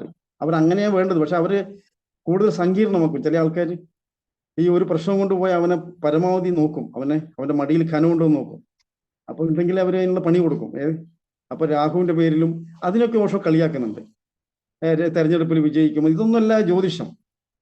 ടോട്ടൽ ഭൂമിയുടെയും സൂര്യന്റെയും ചന്ദ്രന്റെയും മറ്റ് നക്ഷത്രങ്ങളുടെയും ഒക്കെ ചലനത്തെക്കുറിച്ച്, അത് ഭൂമിയിൽ എങ്ങനെ ബാധിക്കുന്നു, അതെല്ലാവർക്കും ഒരുപോലെയാണ്. മറ്റേതൊക്കെ നമ്മളെ നിശ്ചയിക്കപ്പെടുന്നതാണ്, നമ്മളെ ജീവിതത്തിന്റെ. പിന്നെ നമുക്ക് നിശ്ചയിക്കപ്പെട്ടൊരു ജീവിതമുണ്ട്. നമുക്ക് മാറ്റാൻ പറ്റാത്ത ഒരു സ്ക്രിപ്റ്റ് ഉണ്ട് സാർ എല്ലാവർക്കും. ഇത് നിഗൂഢമാണ്. അത് മനസ്സിലാക്കി കഴിഞ്ഞാൽ അല്ലെങ്കിൽ നമ്മൾ ആകെ പെട്ടുപോകും. നമുക്കൊരു സ്ഥായിയായ ഒരു ജന്മസിദ്ധമായ, ഇപ്പം ബൈജു സാർ ഇങ്ങനെ ഇരിക്കുന്നത്, ഇത് മാറ്റാനൊന്നും പറ്റൂല ആർക്കും. ബൈജു സാറിന്റെ സ്വഭാവം, ആ ഉള്ളിലുള്ള ആന്തരിക അവബോധം, ആ പെരുമാറ്റം, ഇതൊക്കെ മാറ്റിയെടുക്കാൻ പറ്റുമോ പെട്ടെന്ന്? നാളെ മുതൽ ബൈജു സാറിന് ഗൗരവമായി നടക്കണം എന്ന് പറയാൻ പറ്റുമോ? അതിനുവേണ്ടി പ്രത്യേകം ഒരുങ്ങണം അല്ലേ? ഇങ്ങനൊന്നും പെരുമാറിയ ശരി, തിരിച്ചോണ്ടൊന്നും ഇരിക്കാൻ പാടില്ല, ഷട്ട കുടഞ്ഞ്. അപ്പൊ നൈസർഗികമായ ഒരു ജീവിതമാണ്. അതിനു വേണ്ടി നമ്മൾ ഇങ്ങനെ പേടിച്ച് ഇങ്ങനെ ജീവിതത്തെ ആകുലപ്പെട്ട് ആൻസൈറ്റി പോകേണ്ട ധാരാളം ആവശ്യമില്ല. അപ്പൊ ഈ ബുക്കിൽ ഇങ്ങനെ പിന്നെ അദ്ദേഹം പറയുന്ന ഒരു വിശുദ്ധാനന്ദ യോഗി ഉണ്ടായിരുന്നു വാരണാസിയിൽ. ഇപ്പോഴല്ല, കുറെ വർഷങ്ങൾക്ക് മുമ്പ്. അദ്ദേഹത്തിന്റെ ചില ശബ്ദത്തെ കുറിച്ച് ഓഷോ പറയുന്നുണ്ട്. സൗണ്ട് എനർജി എങ്ങനെ പ്രവർത്തിക്കും. ഇപ്പൊ സംഗീതം, മണിനാദം, അരോചകമായ ശബ്ദം കൊണ്ട് ഭ്രാന്ത് ഇളക്കാനുള്ള സാധ്യതയുണ്ടെന്നാണ് സൗണ്ടിനെ കൊണ്ട്. അങ്ങനെ പണ്ട് ജയിലിലൊക്കെ ചില ശബ്ദങ്ങൾ ഉണ്ടാക്കി ഇവന്റെ മൈൻഡ് സമനില തെറ്റിക്കും. അങ്ങനെയൊക്കെയുള്ള സൗണ്ടിന് അത്രയും പവർ ഉണ്ടെന്ന്. അപ്പൊ ആ ശബ്ദ വീജികളെ, അതാണ് ക്ഷേത്രത്തിലൊക്കെ മണിനാദം, ഓങ്കാരം, ഇതിനൊക്കെ ധാരാളം പവർ ഉണ്ട്. ഓങ്കാരം പണ്ട് കാലത്ത് ഒരു മന്ത്രം, അതിന് അർത്ഥമൊന്നുമില്ല. ഓങ്കാരത്തിന് അർത്ഥവും മീനിങ് ഒന്നുമില്ല, ദൈവത്തിന്റെ പേരൊന്നുമില്ല, അതൊരു ധ്വനിയാണ്. അപ്പൊ നമ്മൾ ചക്രാസ് ബേസ് ചെയ്തിട്ട് അതിങ്ങനെ നമ്മളുടെ ഊർജത്തിന്റെ പ്രവാഹം ഉണ്ടാക്കും. അത് ഒന്നിനും വേണ്ടിയല്ല, നമ്മൾ ഉള്ളിലൊരു താളലയം ഉണ്ടാക്കും, ഓങ്കാര ധ്യാനം, അങ്ങനെ മന്ത്രജപത്തിനൊക്കെ സാധ്യതയുണ്ടെന്ന് പറയുന്ന ഓഷോ. അത് ആ രീതിയിൽ ചെയ്യണം. ഇപ്പം ഫോർ എക്സാമ്പിള് ഓഷോ പറയുന്നത്, ഇപ്പം രാമായണം എഴുതിയതൊരു തസ്കരനായ അറിയാലോ, രത്നാകരൻ എന്ന കാട്ടാള്. അദ്ദേഹം ഒന്നും അറിയാത്ത ആളാണ്. അദ്ദേഹം രാമരാമെന്ന് പറഞ്ഞു കൊടുത്തു, നീടോ ഇനിയിപ്പോ നീ ഇങ്ങനെ ഇങ്ങനെ കട്ടിട്ട് മുടിച്ചിട്ടൊന്നും കൊടുക്കണ്ട, അതൊക്കെ സ്വന്തം ചെയ്യുന്ന കർമ്മഫലം താൻ തന്നെ അനുഭവിക്കണം എന്ന് പറഞ്ഞപ്പോൾ അദ്ദേഹത്തിന് ബോധോദയുണ്ടായി. ഓ, ഞാൻ ഇങ്ങനെ വെപ്രാളപ്പെട്ടിട്ടൊന്നും പോകണ്ട, മറ്റുള്ളവരെ തട്ടിപ്പറിച്ച് നമുക്ക് സ്വാഭാവികമായിട്ട് ധാർമ്മികമായി കിട്ടുന്നതിൽ സംതൃപ്തനാവുക, അത് പങ്കുവെക്കുക. അപ്പം ഋഷികളെ കണ്ടു, പറഞ്ഞു നീ രാമരാമെന്ന് ജപിച്ചോളൂ, വേറെ വഴിയൊന്നുമില്ല. അപ്പൊ അദ്ദേഹത്തിന് രാമരാമ ജപിച്ച മരാമര എന്നായി പോയി. മരാമര എന്ന് പറയുമ്പോൾ മരണം മരണം എന്നാണ്. അപ്പോഴപ്പോലും അദ്ദേഹത്തിന് ബോധോദയം വന്നെന്ന്. അങ്ങനെ ആവണം. അതായത് തെറ്റ് ചെയ്യിപ്പിച്ചിട്ട് പോലും ആത്മാർത്ഥത കൊണ്ട് മറന്നുപോയി അദ്ദേഹം. രാമ രാമ എന്ന് പറഞ്ഞിങ്ങനെ ജപിച്ചോണ്ടിരിക്കും, മരാമര എന്നായി പോകും. കുറെ സമയങ്ങൾ ജപിച്ചു നോക്കൂ, അത് മരാമര എന്നായി മാറും. അപ്പൊ നമ്മൾ മറക്കും സ്വഭാവം. പിന്നെയും ബോധത്തിലും അവിടെ ഇത് മരയാണല്ലോ, രാമ പോയല്ലോ. അങ്ങനെയാണ് അദ്ദേഹത്തിന് ഈ വാൽമീകി മഹർഷിയാവുന്നത് മന്ത്രത്തിലൂടെ. ഇതൊക്കെ സത്യമാണ്. ഇന്നും അതൊക്കെ ഫലിക്കും. പക്ഷെ ഇന്ന് അതിനൊന്നും ക്ഷമയില്ല. അത് റിസർച്ച് ഒരു ഇതാണ്. നമുക്ക് അതിനൊക്കെ ഒരു പ്രത്യേക മെന്റാലിറ്റി വേണം എല്ലാവർക്കും. ഇപ്പൊ നമ്മളെ കുട്ടികളോട് പറഞ്ഞാൽ കേൾക്കുക, മോനെ നാളെ രാമരാമ ജപിക്കണം എന്ന് പറഞ്ഞ് നമ്മൾ സന്ധ്യക്ക് ഇങ്ങനെ കുട്ടികളെ ഇരുത്തി, അങ്ങനെയൊന്നുമല്ല. അത് നമ്മുടെ ഉള്ളിൽ നിന്ന് സ്വയം പ്രണയമാണ് ആ നാമം. ഇപ്പം ബുദ്ധയിൽ പറയുന്ന ഓം മണി പത്മേഹം, ബുദ്ധായിഷ്ട മന്ത്രമാണ്. ബുദ്ധൻ ശിഷ്യന്മാർക്ക് പറഞ്ഞു കൊടുത്ത ഒരു മന്ത്രമാണത്. ഓം മണി പത്മ. അത് ഗൂഗിളിൽ നോക്കിയാൽ മനസ്സിലാവും. അതിന് അർത്ഥമൊന്നുമില്ല, പക്ഷെ അത് ജപിക്കുമ്പോൾ നിങ്ങൾ ഉള്ളിൽ പീസ് ഓഫ് മൈൻഡ് വരും. അതിപ്പോ അത് ഇസ്ലാമിലും ക്രിസ്തു മതത്തിലും എല്ലാറ്റിലും ഉണ്ട് മന്ത്രസാധനം. ഇതൊക്കെ നമ്മളെ കൂടുതൽ ഉണർത്താൻ സഹായിച്ചിട്ടുണ്ടെന്ന ഒരു കാലഘട്ടത്തിൽ. ഇപ്പോഴത് അതിന് അറിയാലോ, ഇപ്പൊ മനുഷ്യന് അത്രയും സാധ്യതയും ടെക്നോളജിയും ധാരാളം കാര്യങ്ങളിലുണ്ട്. അതിനൊന്നും സമയം, അതിൻ്റെ ഒന്നും ആവശ്യമില്ല. ഇപ്പോഴാവശ്യമില്ല. ഇപ്പൊ അവൻ ഒരു വിശ്വസിക്കാൻ കൊള്ളുന്ന ഒരു മനുഷ്യനായ മതി എന്ന് ആവശ്യം പറയുന്നത്. ഇപ്പോൾ വിശ്വസ്തനാവുക. മനസ്സിലായില്ലേ? ആ തലത്തിലേക്ക്. പിന്നെ വിശുദ്ധാനന്ദനെ കുറിച്ച് പറയാം. വിശുദ്ധാനന്ദ എന്ന് പറഞ്ഞ ഋഷി ശബ്ദം കൊണ്ട്, അയാൾ ശബ്ദം കൊണ്ട് ഒരു ഒരു ജീവിനെ കൊല്ലാൻ പറ്റുമെന്ന് പറഞ്ഞു. അപ്പൊ അത് ഡോക്ടർ, അന്നത്തെ പാശ്ചാത്യ ഡോക്ടർമാരൊക്കെ വന്ന് അത് തെളിയിക്കണല്ലോ, അപ്പോഴല്ലേ ശാസ്ത്രം അംഗീകരിക്കും. അങ്ങനെ അവിടെ ഏതോ ഒരു സ്ഥലത്തിരുന്ന് അദ്ദേഹം ഒരു പ്രത്യേക ശബ്ദം ഉണ്ടാക്കിയപ്പോൾ 2 കുരുവി ചത്തു വീണിട്ട് അവര് നോക്കുമ്പോൾ അത് മരിച്ചു. അതിന് ജീവന്റെ സാധ്യതയില്ല. കുറച്ച് കഴിഞ്ഞപ്പോൾ അദ്ദേഹം വേറൊരു ശബ്ദം ഉണ്ടാക്കിയപ്പോൾ അത് ജീവൻ വന്നു ഉണർന്ന് പറന്നു. ഇത് തെളിയിക്കപ്പെട്ട കാര്യമാണ്. അപ്പൊ ശബ്ദത്തിന്റെ ധ്വനികളൊക്കെ വളരെയധികം സൂക്ഷ്മതലത്തിൽ നമുക്ക് ഉപയോഗപ്പെടും. ഇപ്പം ചികിത്സയിലാവട്ടെ, ഒരു ശബ്ദം, ഇപ്പൊ നല്ല തമ്പൂര് ശ്രുതി, ഇപ്പൊ സംഗീതം ഒക്കെ കേൾക്കുന്ന ഒരു തെറാപ്പിയാണ് ഇന്ന് മ്യൂസിക് തെറാപ്പി ഉണ്ടല്ലോ. ഇപ്പൊ നല്ല ഇഷ്ടമുള്ള ഫ്ലൂട്ടോ അല്ലെങ്കിൽ ഗിത്താറോ വീണയോ ഇങ്ങനെയുള്ള മ്യൂസിക് കേൾക്കുന്ന നമ്മളെ തലത്തിലൊരു സാന്ത്വനമാണ് നമുക്ക് ഇഷ്ടമുള്ളത്. അപ്പൊ അങ്ങനെയൊക്കെ ഈ സംഗീത മഴ പെയ്ത് ഇപ്പം പാട്ടുപാടി മഴ പെയ്തിട്ടുള്ള കഥയൊക്കെ ഉണ്ടല്ലോ. അറിയാലോ മാഷിക്കറിയില്ലേ? ഗാനം ആലപിച്ച്. അപ്പൊ ഇതൊക്കെയാണ് ചെമ്പൈ വൈദ്യനാഥ ഭാഗവതർ അങ്ങനെ പെയ്തിച്ചല്ല, പെയ്തു പോയതാണ്. അദ്ദേഹത്തിന്റെ ഹിസ്റ്ററി പറയുന്നത്. അതായത് അദ്ദേഹത്തിന് ഒരു കല്യാണത്തിൽ കച്ചേരിക്ക് വിളിച്ചപ്പോഴേ ആരോ പറഞ്ഞ്, അല്ല സ്വാമി, അമൃതവർഷിണി രാഗം പാടിയ മഴ പെയ്യുന്നല്ലേ പറയുന്നത്, അങ്ങനെ പെയ്യോ എന്ന് ചോദിച്ചു. അന്നേരം പറഞ്ഞു, പെയ്യും, പക്ഷെ ഇപ്പോഴും പാടുന്നില്ല, ഇപ്പൊ പാടിയ ഇവിടെ കല്യാണമല്ലേ, അപ്പൊ അലങ്കോലാവൂലേ, കല്യാണ സമയത്ത് മഴ പെയ്ത ആകെ ബുദ്ധിമുട്ടാവൂലേ. അല്ല, അത് സാരമില്ല സ്വാമി, ഒന്ന് പാട്, നമുക്ക് കേൾക്കണം. അതൊരു ധിക്കാരമായിരുന്നു, അവരുടെ വെല്ലുവിളി പോലെ. സ്വാമി അത് ഹൃദയം കൊണ്ട് പാടിയപ്പോഴും മഴ പെയ്തു. അങ്ങനെ ധാരാളം സംഭവങ്ങളുണ്ട്. പാട്ട് പാടിയിട്ടൊക്കെ രോഗം, അതിലെ കുട്ടികളൊക്കെ പാടിയിട്ട് നമ്മൾ രാരാരോ എന്നൊക്കെ പറയുന്നില്ലേ, ഒരു താളമാണ്, ഒരു സംഗീതമാണ്, ഒരു താളം. ഇപ്പൊ ഒരാളിപ്പോ വേദന കൊണ്ട് പൊളയുമ്പോൾ കൈ കൊണ്ട് ഇങ്ങനെ സാന്ത്വനപ്പെടുത്തി ഒരു മൂളപ്പാ, ഇങ്ങനെ വെറുതെ ഹീലിംഗ്, ടച്ചിങ്, അതെ, ഇതൊക്കെ അത്ഭുതമാണ്. മരുന്ന് വേറെ, സാന്ത്വന സ്പർശം എന്നൊക്കെ പറയുന്നില്ലേ, സ്നേഹം കൊണ്ടുള്ള തലോടല്. ഇപ്പൊ വേദനിക്കുന്നപ്പോ എന്റെ വൈഫിനൊക്കെ വേദന വരുമ്പോൾ ഞാനിങ്ങനെ വെറുതെ ഒന്ന് തലോടുമ്പോൾ അത് ആശ്വാസം. കുറച്ച് 5 മിനിറ്റ്. അതിന് ക്ഷമയില്ലല്ലോ നമുക്ക്. നമ്മൾ ഉടനെ ഇവിടെ ഈ ഡോക്ടർ ഉണ്ടോന്ന് അറിയില്ല, എടുത്തു കെട്ടി ഓടി പണി പശു ഒരു 5 മിനിറ്റ് നമ്മൾ അവരെ വിശ്രമിപ്പിക്കുക, ഒന്ന് സാന്ത്വനിപ്പിക്കുക, അങ്ങ് ശരിയാവും. ഇല്ലെങ്കിൽ ഡോക്ടറെ കാണിക്കണം. വൈദ്യശാസ്ത്രം വേണ്ടെന്നല്ല, അതിന് എതിരൊന്നുമല്ല കേട്ടോ. തീരെ രക്ഷയിൽ നമ്മൾ പോകണം. ഓക്കെ, മരുന്ന് ആത്മാർത്ഥതയുള്ള ഡോക്ടറെ കാണിക്കണം. അതിലും കള്ളന്മാരുണ്ടെന്ന് അറിയാലോ. ഞാൻ ഇത് പബ്ലിക് പറയുന്നതിൽ തെറ്റിദ്ധരിക്കരുത്. എത്തിക്സ് നഷ്ടപ്പെട്ട ആൾക്കാരൊക്കെ ഉണ്ട്, എല്ലാ മേഖലയിലും ഉണ്ട്. അതുകൊണ്ട് ഈ ബുക്ക് പറയുന്നത് അങ്ങനെയാണ്. പിന്നെ പറയുന്നത് റേഡിയോ പണ്ട് കാലത്ത് ഇപ്പൊ റേഡിയോ ഒരു സംവിധാനമുണ്ട്. ഇപ്പൊ റേഡിയോ ഉണ്ട് നമുക്ക്. ഇപ്പൊ റേഡിയോ ഇല്ല, ആരും കേൾക്കുന്നില്ല. ഇതൊക്കെ എന്തോ ഒരു സുനാമി ഒക്കെ വന്ന് നഷ്ടപ്പെട്ടിട്ട് അവസാനം ഒരു റേഡിയോ ഒരാളെ കൈ കിട്ടുന്നു. അയാൾക്ക് അറിയില്ല ഇതിന്റെ ഉപയോഗം എന്താണ്. ഇതിങ്ങനെ ധാരാളം കാര്യങ്ങൾ പ്രക്ഷേപണം ചെയ്ത ഒരു പെട്ടിയാണെന്നും ഇതിങ്ങനെ ഉപകരണമാണെന്നും അദ്ദേഹത്തിന് ഒന്നും അറിയില്ല. ഒരു പെട്ടി, അതിൽ കുറച്ച് എന്തൊക്കെയോ ഉണ്ട്. ആ ഒന്നും അറിയാത്തൊരു മനുഷ്യൻ അത്രയല്ലേ. അതിലിങ്ങനെ എവിടുന്ന ഒരു വിദൂരത്തുനിന്നൊരു സംപ്രേക്ഷണം ഇത് പിടിച്ചെടുക്കും. അതിലൂടെ നമുക്ക് ധാരാളം കാര്യങ്ങൾ കേട്ടിട്ടുണ്ടായിരുന്ന ഒരു കാലഘട്ടം എന്ന് പറഞ്ഞ് വിശ്വസിക്കോ? ഇല്ല. ഇങ്ങനെ കുറെ നിഗൂഢതകൾ നമ്മൾ ഇന്നും ഉണ്ട്. നമ്മൾ ഇപ്പൊ ഈ ടെക്നോളജി ഒക്കെ വരുന്നതിന് മുമ്പ് നമുക്ക് ഇതൊക്കെ അത്ഭുതമല്ലായിരുന്നു അല്ലെ? ഇങ്ങനെ കാണുന്നു, കേൾക്കുന്നു, വീട്ടിലിരുന്ന് സംസാരിക്കാൻ പറ്റുന്നു. ഇതൊക്കെ സാധ്യതയാണ്. ഇനി അനന്ത സാധ്യത ഉണ്ടാവുന്ന ഓഷോ ഒരു പുരോഗമനവാദിയാണ്. ഒരിക്കലും താഴോട്ട് പോകാനല്ല, എല്ലാ ശാസ്ത്ര സാങ്കേതിക രംഗങ്ങൾ ഉപയോഗിച്ച് നമ്മുടെ ബോധതലം ഡെവലപ്പ് ചെയ്യാന്നുള്ളത്. ബോധതലത്തിന് ഈ ബോധമാണ് നമ്മൾക്ക് ഈ പ്രശ്നം ഉണ്ടാക്കുന്നത്. ബോധതലത്തില് അബോധത്തിലാണല്ലോ പ്രശ്നങ്ങൾ മുഴുവനും ആരംഭിക്കുന്നത്. എല്ലാ പ്രോബ്ലവും വരുന്നത്, ദേഷ്യം വരുന്നതൊക്കെ അബോധതലത്തിലാണ്. നിങ്ങൾ ബോധമായിരുന്നു നോക്കി നിങ്ങൾക്ക് ദേഷ്യം പിടിപ്പിക്കാൻ ആർക്കും പറ്റില്ല. നിങ്ങൾ ബോധവാനാണ്. നിങ്ങൾ അങ്ങ് തീരുമാനിക്കുക എനിക്ക് ദേഷ്യമൊന്നും വരാൻ പോകുന്നില്ല, അവരാണെന്ന് എന്തോ ചെയ്താൽ അത് അവരെ പ്രശ്നം. പക്ഷെ നമ്മൾ ഈഗോ വിടില്ല.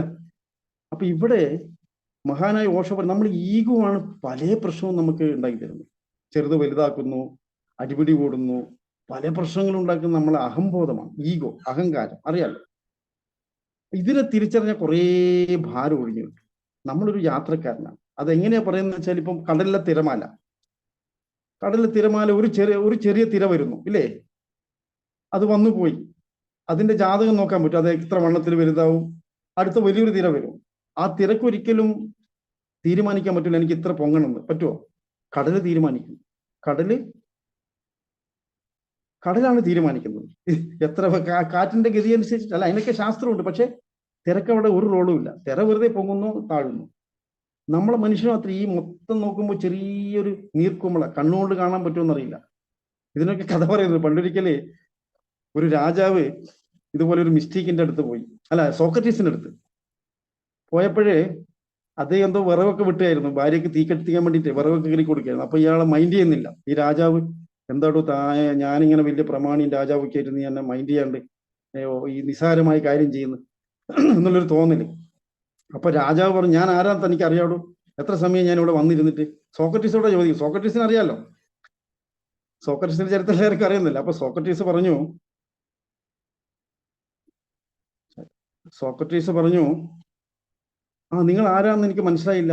നിങ്ങൾ അപ്പൊ ഒരു മാപ്പ് കൊണ്ടുവന്നു, നമ്മളെ ഈ ഭൂമിയുടെ ഈ സ്ഥലത്ത് എവിടെയാണ് സാറേ നിങ്ങൾ ആരാന്ന് ഇതിൽ ഒന്ന് കാണിച്ചു തരാൻ പറ്റുമെന്ന് വെച്ചു. ഇയാളെ വരുന്നത് ഭൂമിയിൽ അറിയാലോ, ഭൂമിയുടെ മാപ്പിൽ നമ്മളെ പിണറായി എന്നൊക്കെ പറഞ്ഞ കാണുന്ന ചെറിയ ഇല്ലേ, ഒരു പൊടിയായിരിക്കും മൊത്തം വേൾഡ് മാപ്പിൽ. ഇതിൽ അപ്പൊ ഇയാളെ സ്ഥലം കാണുന്നില്ല, സ്ഥലമേ ഇല്ല. അപ്പൊ അവിടെ എവിടെയാ നിങ്ങളുള്ളത്? അപ്പൊ ഇതാണ് സത്യം. ഇങ്ങനെ നമ്മളെല്ലാം ഇങ്ങനെ പെട്ടുപോവാണ്. നമ്മള് ആ അഹംബോധത്തിന്റെ നമുക്ക് അതിനുള്ള സാധ്യതയുണ്ട്. സൂര്യൻ നിന്നാണ് നമ്മളൊക്കെ വരുന്നത്. ആ സാധ്യത ഉണ്ടെങ്കിലും നമ്മൾ പലപ്പോഴും ഈ അഹംബോധം കയറി കളിക്കും. ഞാൻ കേമനാണ്, എന്നേക്കാൾ വലിയവൻ ആരുമില്ല, 10 ആൾ കൂടിയൊക്കെ ഉണ്ടാകുമ്പോൾ എന്തൊക്കെയോ തോന്നിപ്പോവും, കുറച്ച് പണവും അഹങ്കാരവും അതൊക്കെ ഉണ്ടാകുമ്പോൾ. ഇതാണ് മനുഷ്യനാശത്തിന്. അപ്പൊ ഇവിടെ ഈഗോലെസ്സായി നമുക്ക് എത്രമാത്രം ജീവിക്കാൻ പറ്റും? എത്ര അറിവുണ്ടായിക്കോട്ടെ, എത്ര പണം ഉണ്ടായിക്കോട്ടെ, ഏത് അധികാര സ്ഥാനത്തും ആയിക്കോട്ടെ, അവിടെ നമ്മൾ ക്വാളിറ്റി എന്താണെന്ന് വെച്ചാൽ വിനയമായി, പരസ്പര സ്നേഹം, ബഹുമാനം. അവിടെ ഈഗോന്റെ ഇല്ലല്ലോ സാറേ. ഇവിടെ ഇപ്പൊ ഏത് സ്ഥലത്ത് പോയാലും അവിടെയൊക്കെ ഈ ആധിപത്യം, മനുഷ്യനെ ആധിപത്യത്തിൽ ഇങ്ങനെ അടിമകളാക്കുക എന്നുള്ളൊരു വ്യവസ്ഥ ഇന്ന് നിലനിൽക്കുന്നുണ്ടോ സാറേ? ഉണ്ടോ? പല സ്ഥലത്തും കാണാം. സ്കൂളിൽ കാണാം, കോളേജിൽ കാണാം, ഗവൺമെന്റ് ഓഫീസിൽ കാണാം.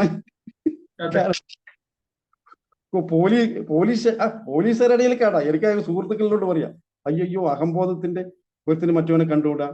ഇതിന്റെ ആവശ്യം കേട്ടോ. നമ്മൾ സഹോദരങ്ങൾ ഒരേ ജീവിത ആവശ്യം, കുറച്ചു കാലം അവിടെ ജീവിക്കും ഈ തീരത്ത്. അതിനിടെ രസകരമായി കുറച്ച് ആടിയും പാടിയും കുറച്ച് കഥ പറഞ്ഞും കുറച്ച് ബുക്ക് വായിച്ചും പരസ്പരം സ്നേഹിച്ചും പരസ്പരം അറിയിച്ചും സുഖകരമല്ലേ ജീവിതം? എത്ര സുന്ദരമാണ്. പൈസ ഉണ്ടാക്കേണ്ടതെന്നല്ല അർത്ഥം. മണി മേക്കിനെ കുറിച്ചും പറയുന്നുണ്ട്. 24 മണിക്കൂറും മണി എന്ന് പറയുമ്പോൾ അത് വേറൊരു രോഗമായി മാറും. അവിടെ ജീവിക്കാൻ സമയം വേണ്ടേ? നിങ്ങൾ കുറെ പണം ഉണ്ടായി കഴിയുമ്പോഴേക്കും പിന്നെ ഇതൊക്കെ ഉപയോഗശൂന്യമായി പോകും. അപ്പൊ ഇവിടെ ജീവിതം നഷ്ടപ്പെടും. കുടുംബം എല്ലാം നഷ്ടപ്പെടും. പിന്നെ നിങ്ങൾ പണത്തിന്റെ കുറെ അപ്പം നിങ്ങളെ പണത്തിന്റെ പേരിൽ നിങ്ങളെ കാറ് കാണുമ്പോൾ ഒക്കെ കുറെ ആൾ ബഹുമാനിക്കും, പോലീസുകാരൊക്കെ സല്യൂട്ട് അടിക്കും. നിങ്ങൾ BMW പോകുമ്പോഴേ ഒരു പ്രത്യേക അത്രയേ ഉള്ളൂ കാര്യം.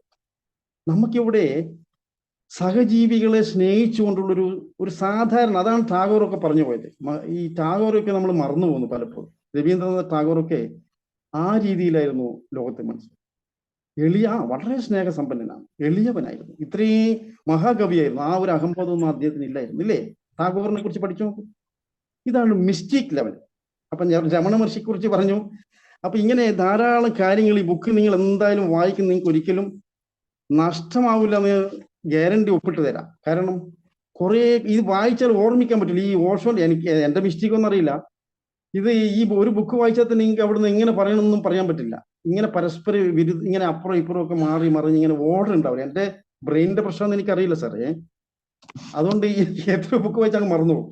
പിന്നെ ഏത് ബുക്കിലായിരുന്നു ഇങ്ങനെ എത്ര ബുക്ക് ഞാൻ വായിച്ചിട്ടുണ്ട്, പക്ഷേ അതൊന്നും ഓർമ്മിക്കാറില്ല. എല്ലാം ഇങ്ങനെ അതിന്റെ ആവശ്യം വരുന്നില്ല. എനിക്കിപ്പോ ടീച്ചിങ് ഒന്നുമില്ലല്ലോ, ബുക്കിലെ കാര്യം ഒന്നും പഠിക്കും. അതുകൊണ്ടാണ് എനിക്കിപ്പോ അങ്ങനെ ഒരു ടീച്ചിങ് പ്രൊഫഷൻ ഉണ്ടെങ്കിൽ ഞാൻ ബുക്ക് വായിച്ച് പഠിക്കണം, വൈകാട്ട് ചെയ്യണം. ടീച്ചർമാർക്ക് ഒരുങ്ങുന്നില്ലേ ഹോംവർക്ക് ചെയ്യുമ്പോൾ? അത് അവരെ ജോലി. എനിക്ക് അങ്ങനെയൊന്നും ഇല്ലാതുകൊണ്ടായിരിക്കാം ഞാൻ ഓർമ്മിക്കാറില്ല. അപ്പം വായിക്കും, ആനന്ദിക്കും, മറന്നേക്കും. പിന്നെ അതിനെക്കുറിച്ച് ചിന്തിക്കാറില്ല. ഇന്നിപ്പം ഈ ബുക്ക് ഞാനിവിടെ എന്റെ സംഭരണിയിൽ ഉണ്ടായിരുന്നു. അപ്പൊ മുമ്പേ വായിച്ചൊക്കെ പിന്നെ അതങ്ങോട്ട് നീങ്ങുന്നില്ല. അങ്ങോട്ട് വായിച്ചിട്ട് ഇനി വരുന്നതൊക്കെ വെച്ച് കാണാൻ കുറച്ച് വായിച്ചു, ഫസ്റ്റ് ഒന്ന് തുടങ്ങി. പിന്നെ അതിന്റെ നടുവിലൊക്കെ കുറെ കാര്യമുണ്ട്. അതല്ലെങ്കിൽ തപ്പി നോക്കുമ്പോ ഇത് വലിയ കോമഡിയാണ് സാറേ. ഞാനിത് ഇങ്ങനെ ഒന്ന് നീങ്ങാം. അപ്പൊ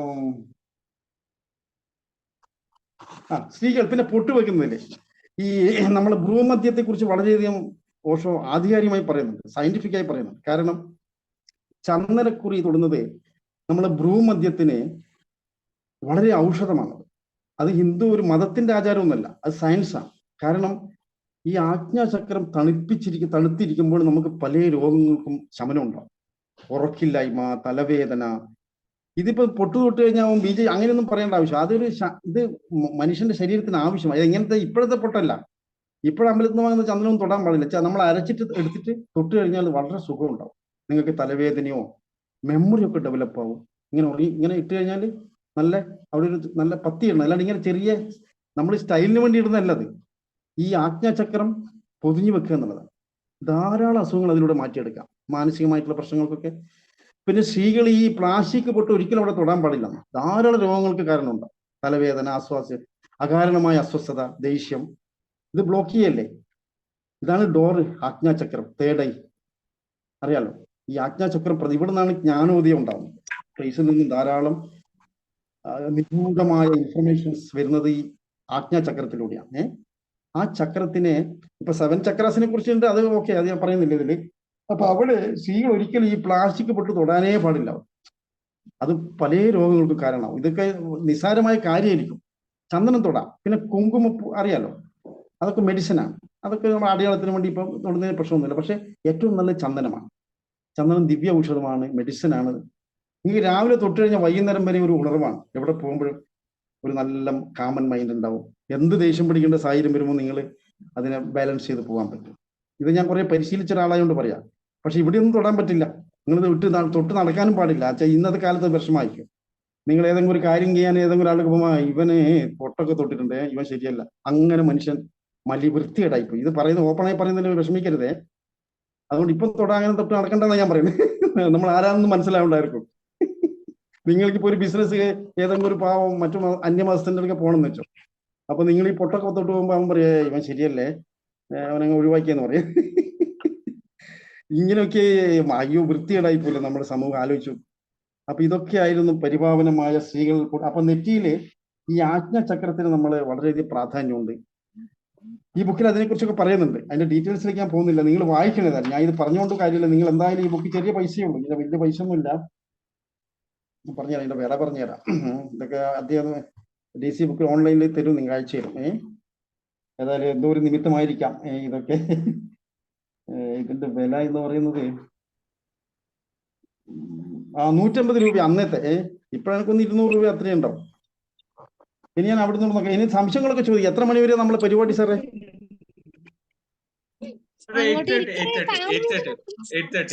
8:30.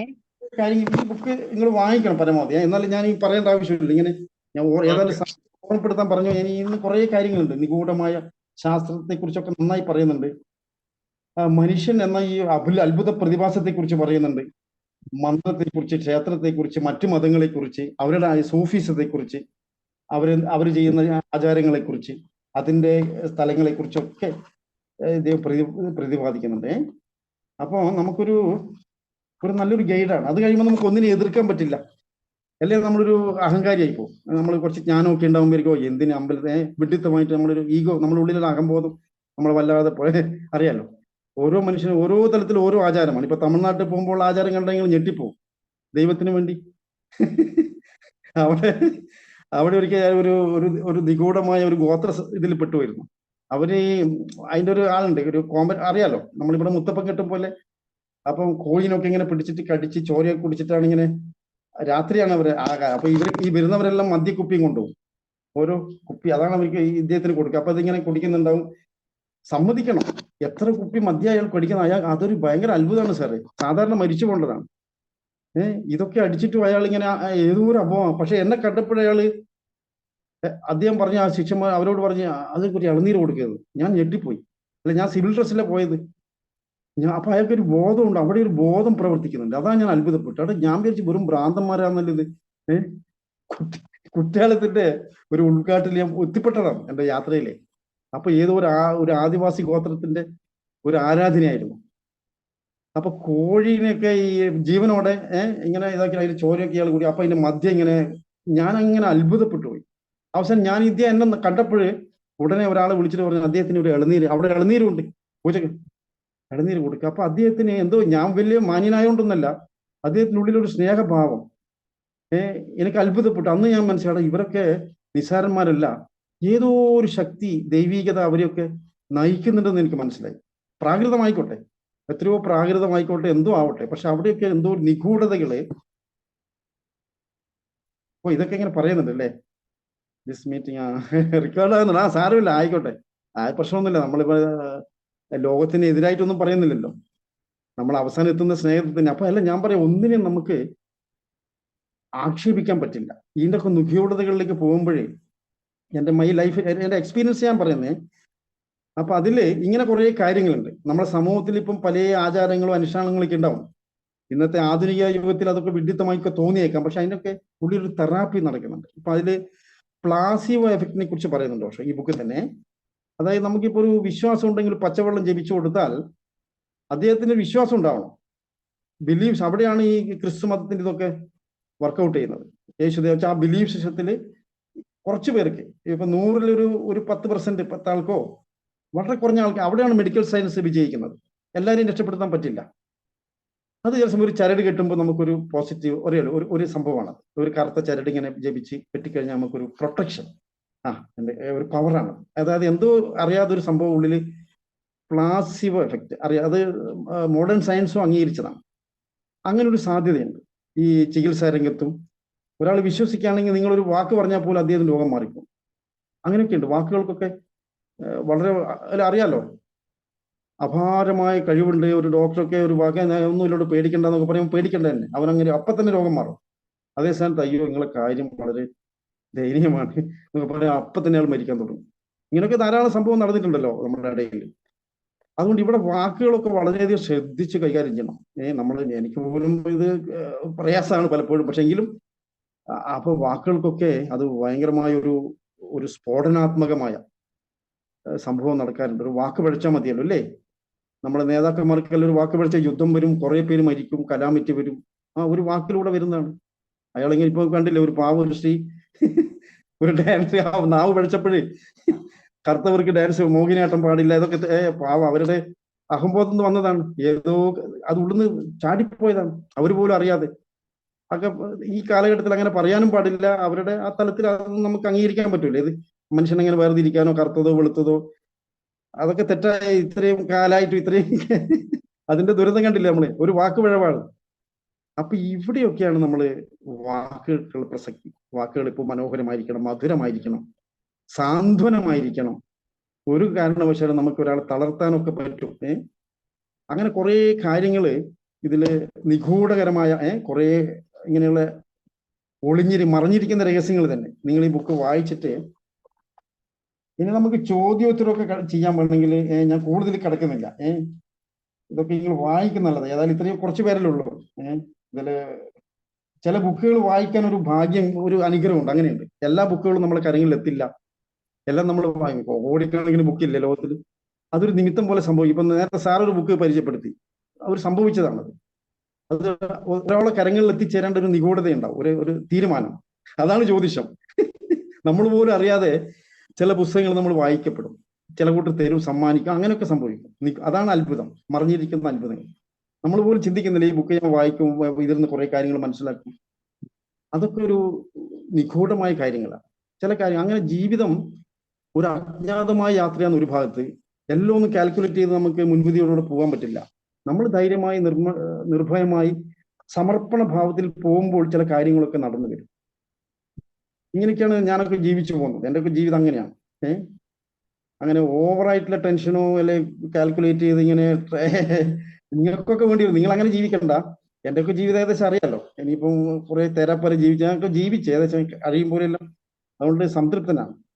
പരാതിയും പരിഭവം ആരോടും ഇല്ല. ഈ ലോകത്ത് എല്ലാവരോടും നന്ദിയേ ഉള്ളൂ. ഇത്രയും കാലം ഈ തീരത്ത് ഒരു ചെറിയ ജീവിതം ജീവിക്കാനും കുറച്ചു പേരെ സ്നേഹിക്കാനും കുറെ പേരെ എന്നെ സ്നേഹിക്കാനും ഒക്കെ ഒരു ഇടയായല്ലോ. നമ്മളെ കൊച്ചു ജീവിതം കൊണ്ട് വലിയ ആളൊന്നും ഇല്ലെങ്കിലും അതൊരു മഹാഭാഗ്യമായി ഞാൻ കാണുന്നു. അതിൽ ഓഷോനെ പരിചയപ്പെട്ടു, കുറച്ച് ഗുരുക്കന്മാരെ ഈ സ്പിരിച്വൽ ജേണിയിൽ.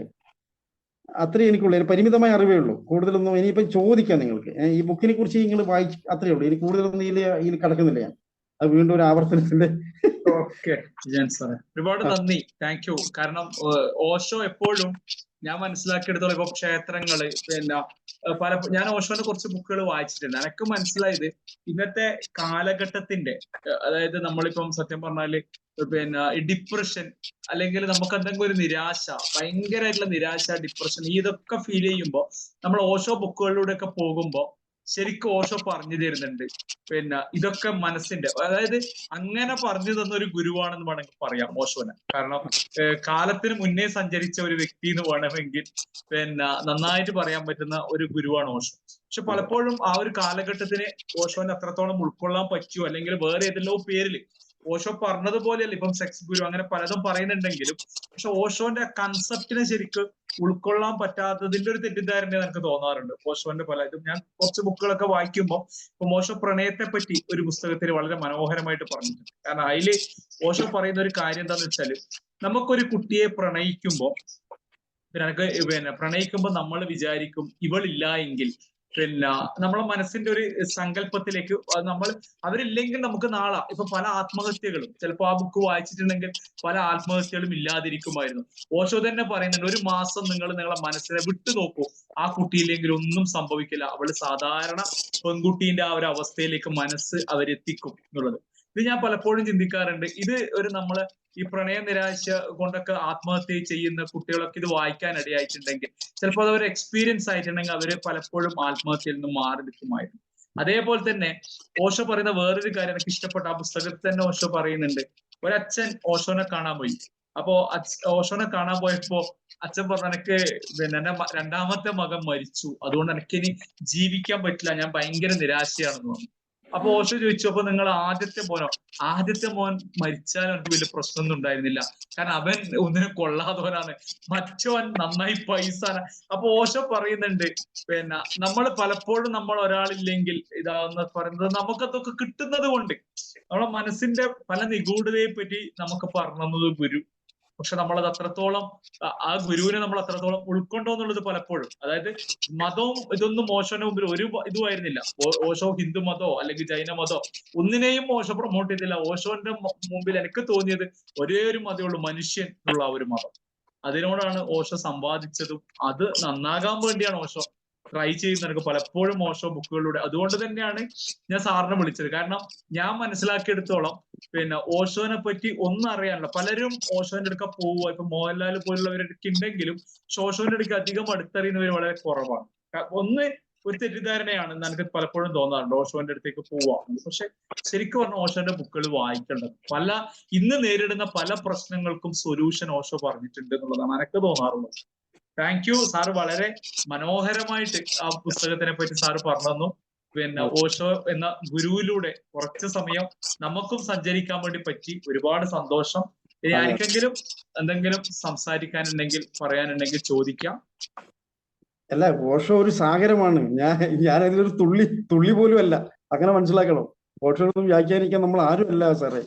ഓഷോ തീർച്ചയായും വളരെ വളരെ ഇതായിട്ട് ഓഷോ പറഞ്ഞ ഓഷോന്റെ പല ബുക്കുകളും. കാരണം ഒരു സൈക്കോളജി, ഞാൻ ഇപ്പൊ നേരത്തെ ഇൻട്രൊഡ്യൂസ് ചെയ്ത ബുക്ക് പോലെ തന്നെ ഓഷോന്റെ ബുക്കുകളും സൈക്കോളജി ഇതൊക്കെ വായിക്കുകയാണെങ്കിൽ, സൈക്കോളജി സ്റ്റുഡൻസ് ഒക്കെ വായിക്കുകയാണെങ്കിൽ അതിൽ ഒരുപാട് നമ്മളുടെ മനഃശാസ്ത്രപരമായ കുറെ പ്രശ്നങ്ങൾക്ക് സൊല്യൂഷൻ ഓഷോ പറഞ്ഞിട്ടുണ്ട്. എന്ത് ചെയ്യണം. സൈക്കോ തെറാപ്പിയാണ് അദ്ദേഹത്തിന്റെ എല്ലാ മെഡിറ്റേഷനും. സൈക്കോ തെറാപ്പി തന്നെയാണ്. നോ മൈൻഡ്, മനസ്സിനെ ഇല്ലാതാക്കാൻ വേണ്ടി. കുറച്ച് മനസ്സില്ലാത്ത അവസ്ഥയിലാണ് ഇന്ത്യ. അതും കൂടി ഞാൻ പറഞ്ഞിട്ട് നിർത്താം സാർ, ഇത് കംപ്ലീറ്റ് ആയിട്ടില്ല. നമ്മൾ ഈ മനസ്സ് നിശ്ചലമാകുമ്പോഴാണ് ഇൻഡ്യൂഷൻ വരുന്നത്. ദൈവികമായ, അതിന് ദൈവികം എന്ന് പറയാം, നമുക്ക് വേറൊരു വാക്കില്ലല്ലോ. അജ്ഞാതത്തിൽ നിന്ന് ചില അശരീര പോലെ ചില തോന്നലുകൾ ഉണ്ടാവും മനുഷ്യൻ. അതെല്ലാവർക്കും ഉണ്ടാവും. അതിപ്പോ യുക്തിവാദിയായാലും ഉണ്ടാവും. ഏതൊരാൾക്കും ചില സമയത്ത് എന്ത് ചെയ്യണം എന്നുള്ളത് അപ്പോഴൊരു തോന്നല്, വെളിപാട് പോലെ, ഒരു മിന്നൽ പോലെ. മിന്നൽ അറിയല്ലോ, ആകാശത്തിൽ വന്നങ്ങ് പോകും. അപ്പൊ ആ തോന്നലാണ് നമ്മൾ പിന്നെ അങ്ങോട്ട് പോകും. അങ്ങനെയാണ് ഇതെല്ലാം കണ്ടുപിടിച്ചിട്ടുള്ളത്. നിങ്ങൾ ഈ ലാപ്ടോപ്പ് ആവട്ടെ, മൊബൈൽ ആവട്ടെ, എല്ലാ ടെക്നോളജിയും വരുന്ന ആ തോന്നലാണ്. ഒരു ബ്രെയിനിൽ ഒരു തോന്നലുണ്ട്, അവൻ അതിനു വേണ്ടി ശ്രമിക്കും, ഇല്ലേ? അപ്പൊ അതിനു വേണ്ടി അങ്ങനെ പോയി അങ്ങനെ അതിന്റെ ആ ആഴത്തിലേക്ക്, നിഗൂഢതയിലേക്ക് പോയി അവിടുന്ന് അത് ഓപ്പൺ അത് കറക്റ്റായി വിജയിച്ചു, ഇല്ലേ? ഇന്നിപ്പോ നമ്മൾ കാണുന്ന ഈ ലാപ്ടോപ്പിന് മുമ്പിൽ ഇരിക്കുമ്പോൾ അതിൻ്റെ ഉള്ളിലൊക്കെ ധാരാളം വെളിപാടുകളാണ്. അല്ലാണ്ട് ഇതൊക്കെ ആദ്യം ഇങ്ങനെയൊക്കെ ആയ ഇങ്ങനെ ആവുമെന്നൊന്നും വിചാരിച്ചിട്ടൊന്നുമല്ല, ഇല്ലേ? ഒരാൾക്ക് തോന്നി ഇങ്ങനെ ആവുമല്ലോ, ഇല്ലേ? ആ തോന്നലല്ലേ സാറേ? ഇൻറ്റ്യൂഷൻ വരണമെങ്കിൽ നമ്മൾ ശാന്തമായി, നിശ്ചലമായി കുറച്ച് സ്വിച്ച് ഓഫ് ചെയ്തിരിക്കണം. അതാണ് മെഡിറ്റേഷൻ. ബുദ്ധനൊക്കെ പറയുന്ന വിപാസന. ഇങ്ങനെ കുറച്ച് ഒന്നിലും ഇടപെടാതെ ലോകത്തിലിറങ്ങുമ്പോൾ പ്രണയിക്കുക, നമ്മൾ എല്ലാറ്റിനെയും സ്നേഹിക്കുക, ആരും വെറുക്കരുത്. നമ്മൾ ശത്രുവിനെ പോലെ, അതല്ലേ യേശുവിനൊക്കെ പറയുന്നത്. നമ്മളെ ചീത്ത പറഞ്ഞ ആളായിക്കോട്ടെ, നമുക്ക് എന്തും ആവട്ടെ, അവരൊക്കെ സ്നേഹിക്കുക. അതൊക്കെ നമ്മൾ ഗുരുക്കന്മാരായിട്ട് കാണുന്നത്. അവരെ പ്രണയിക്കുക. നമ്മുടെ ഉള്ളിലേക്ക് നമ്മൾ കുറച്ച് ഏകാന്തമായി, ഡിപ്രഷൻ ആവണം. നമ്മൾ ഉള്ളിലേക്ക് പോയിട്ട് നമ്മളെ കുറിച്ച് ചിന്തിക്കണം. നമ്മളെ ജീവിതം, ഈ തീരം, ഒരു നാൾ നമ്മൾ ഇവിടുന്ന് എങ്ങനെയാണ് യാത്ര തിരിക്കണമല്ലോ. അത് സത്യമാണല്ലോ. ജനനമരണങ്ങൾക്ക് അതീതമാണെന്നൊക്കെ പറയുന്നുണ്ടെങ്കിലും ഇപ്പൊ നമുക്ക് അതിൽ മുമ്പിലുണ്ടല്ലോ എത്രയോ പേര് വിട പറഞ്ഞു പോകുന്നു, ഫുൾഫിൽ ചെയ്യാതെ, അവരെ ആഗ്രഹങ്ങൾ പൂർത്തീകരിക്കാതെ. പല കാരണം നമുക്കറിയില്ലല്ലോ, ജീവിതം അങ്ങനെയാണല്ലോ. അപ്പൊ ഇവിടെ ഒരു സൊല്യൂഷൻ വരണമെങ്കിൽ നമ്മൾ ഉള്ളിലേക്ക് ശാന്തമായി നമ്മളെ തന്നെ ഒന്ന് ഇല്ലാതാക്കണം. നമ്മളെ ആ ബോധം, ഞാനെന്ന അഹംബോധം ഇല്ലാതാക്കുക. അപ്പൊ മനസ്സ് നിശ്ചലാകുമ്പോൾ അജ്ഞാതത്തിൽ നിന്ന് ചില അശരീരികളുണ്ടാവും, വെളിപാട്, ഇൻഡ്യൂഷൻ എന്ന് പറയുന്നത്, ഇംഗ്ലീഷിൽ അറിയാലോ.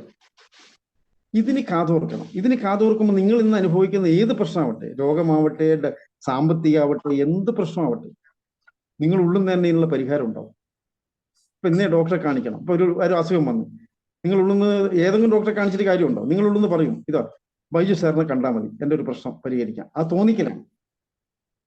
ഇതൊരിപ്പോ സാർ എന്നെ വിളിച്ചൊരു തോന്നലാണ്, ഇല്ലേ? ഇതാണ് നിമിത്തം. അപ്പൊ ഇങ്ങനെ എല്ലാവരിലും ഇത് വർക്കൗട്ട് ചെയ്യണം. അപ്പൊ നമ്മൾ എന്തൊരു പ്രശ്നത്തിന് പരിഹാരമില്ലേ, നമ്മൾ സ്വിച്ച് ഓഫ് ചെയ്യുക, കണ്ണടക്ക, ഉള്ളിലേക്ക് പോവുക. അന്നേരം ഇങ്ങനെ ഈ കളി കളിക്കുമ്പോൾ ഒന്നും മനസ്സിലാവില്ല. അങ്ങനെയാണ് നട്ടപ്രാന്ത് വരുന്നത്. സ്വപ്നം അടിച്ചു പോകുന്ന കേസ് അതാ. അവൻ ഇരിക്കാൻ പഠിപ്പിക്കുന്നില്ല. മെഡിറ്റേഷൻ എന്ന് പറഞ്ഞാൽ തന്നെ അലർജി ആണല്ലോ. എന്ത് ധ്യാനം, ഇയാൾ എന്തോ ഇങ്ങനെയൊക്കെ പരിഹസിക്കാൻ തുടങ്ങും. അതിൻ്റെ നമുക്ക് എന്ത് പ്രശ്നം ഉണ്ടായാലും ശരി, കുറച്ചുമേ ശാന്തമായി സ്വസ്ഥമായി വിശ്രമിക്കാൻ ഓഷോ പറയുന്നു. റിലാക്സ് ചെയ്യാം. വിശ്രാന്തിയിലേക്ക് പോകുമ്പോൾ നിങ്ങൾക്ക് അജ്ഞാതത്തിൽ നിന്നും ഊർജം, നിങ്ങളുടെ പ്രശ്നത്തിനുള്ള പരിഹാരം തീർച്ചയായിട്ടും വന്നിരിക്കും. അങ്ങനെയൊക്കെയാണ് ഞാൻ ജീവിച്ചു പോയത്.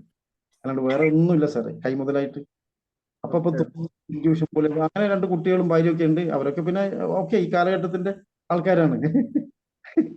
അതൊക്കെ അപ്പൊ പറഞ്ഞു.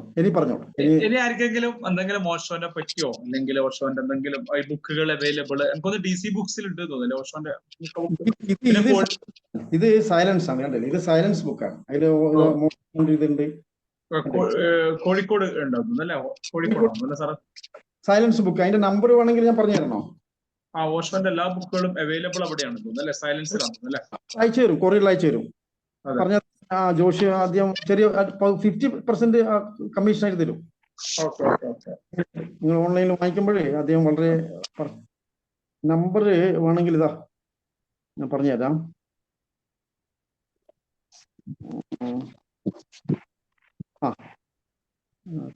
തിരുവനന്തപുരം